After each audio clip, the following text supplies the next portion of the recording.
गुरुभूमि पांवटा साहिब में शुक्रवार को व्यापार मंडल सीनियर सिटीज कई संस्थाओं द्वारा यमुना पुल पर हालात का जायजा लिया गया और कई सवाल खड़े किए गए।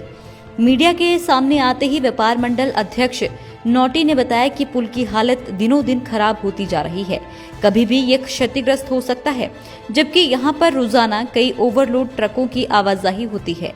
ऐसे में पुल कभी भी धोखा दे सकता है। उन्होंने कहा कि कई दस्तावेज खंगालने के बाद पता चला कि पुल में कई कमियां हैं। इनको अगर जल्द दुरुस्त नहीं किया गया तो हालात और भी खराब हो सकते हैं।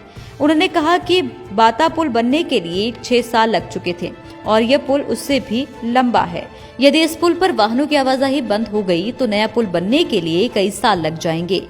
इससे यहाँ के व्यापारियों को नुकसान होगा। पर्यटक और श्रद्धालु जो यहाँ पर घूमने के लिए पहुँचते हैं उनकी आवाजाही भी ठप हो सकती है। यहाँ के व्यापारियों को नुकसान होगा, वहीं पर्यटक और श्रद्धालु जो यहाँ घूमने के लिए पहुँचते हैं उनकी आवाजाही भी ठप हो जाएगी। संस्थाओं ने आज स्पष्ट तौर पर कह दिया है कि यदि 30 दिनों तक इस पुल का समाधान नहीं हुआ तो आने वाले समय में उग्र आंदोलन भी किया जा सकता है। तो पांवटा साहब की अर्थव्यवस्था चौपट हो जाएगी। पांवटा साहब का धार्मिक पर्यटन जो है वो बंद हो जाएगा। पांवटा साहब के जो रिश्ते हैं वो बाकी राज्यों से टूट जाएंगे। लोग यहाँ की बजाय यमुनानगर से घूम जाएंगे उत्तराखंड या यूपी के लिए। इस बुरे दिन का सामना पांवटा साहब को ना करना पड़े, इसके लिए प्रशासन, ये जैसा हमने बैनर में दिखाया, शुतुरमुर्ग की तरह गर्दनें लटका के बैठे हैं। इस बैनर में 2 शुतुरमुर्ग हैं। एक शुतुरमुर्ग उत्तराखंड का है, एक शुतुरमुर्ग हिमाचल का है। एक इधर की सरकार है जो शुतुरमुर्ग की तरह रेत में गर्दन गड़ाए हुए है। आधा पुल उत्तराखंड का है, आधा वो भी गड़ाए हुए हैं। रोज सुबह 4 बजे अवैध खनन इस पुल की जड़ में शुरू होता है।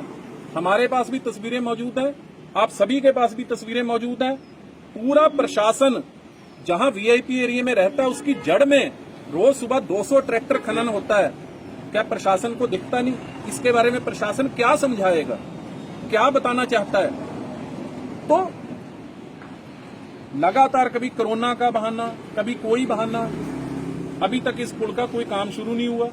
तब दुख के आलम में आके आज हम आपसे भी माफी चाहते हैं कि हमको ये ग्राउंड जीरो पे यहाँ आके ये पत्रकार वार्ता करनी पड़ी, या अपना जो रोष है या जो प्रदर्शन है शांतिपूर्वक तरीके से आज पुल के खड़े यहाँ होके हमने भगवान विश्वकर्मा जी की भी पूजा की कि हिमाचल प्रदेश सरकार को देते हैं 30 दिन के अंदर इसके जो बैरिंग चेंज करने सहित जो बाकी काम है उन पर अमली जामा पहनाया जाए। जो भी रोड मैप इसका रेडी है, सजेशंस, टेक्निकल सजेशन सब कुछ आए हुए हैं, सिर्फ उस पर काम करना है। पैसे की कोई कमी नहीं है सरकार के पास। खनन से भी बहुत पैसा इकट्ठा होता है। खनन से जो टैक्स जाता है उसको इस पुल पे लगाएं। खनन की वजह से तो पुल आज खतरे में है, तो इस पे जो खनन से इतना टैक्स आता है, माइनिंग से जो रॉयल्टी आती है, उसका कुछ अंश तो यहाँ लगाओ। शुरू नहीं होता तब यहाँ पर हम क्रमिक अनशन या उससे आगे बढ़ के अनिश्चितकालीन अनशन या कोई भी कड़ा फैसला हम 30 दिन बाद यहाँ ले सकते हैं, जिसकी पूरी जिम्मेदारी हिमाचल सरकार, उत्तराखंड सरकार, नेशनल हाईवे विभाग और पांवटा साहब के स्थानीय प्रशासन की होगी।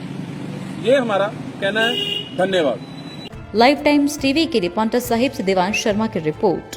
हिमाचल की सबसे बड़ी ऑटो डीलरशिप गोयल मोटर्स में नौकरी करने का सुनहरा अवसर सोलन, शिमला, सिरमौर और किन्नौर में चाहिए sales executive, service executive, field executive, motor mechanic और ड्राइवर। शानदार करियर संभावनाएं व इंडस्ट्री में बेहतरीन सैलरी पैकेज। तो आज ही कॉल करें 9418035372 पर और ईमेल से भेजिए अपना बायोडाटा hr@goilmotor.com पर।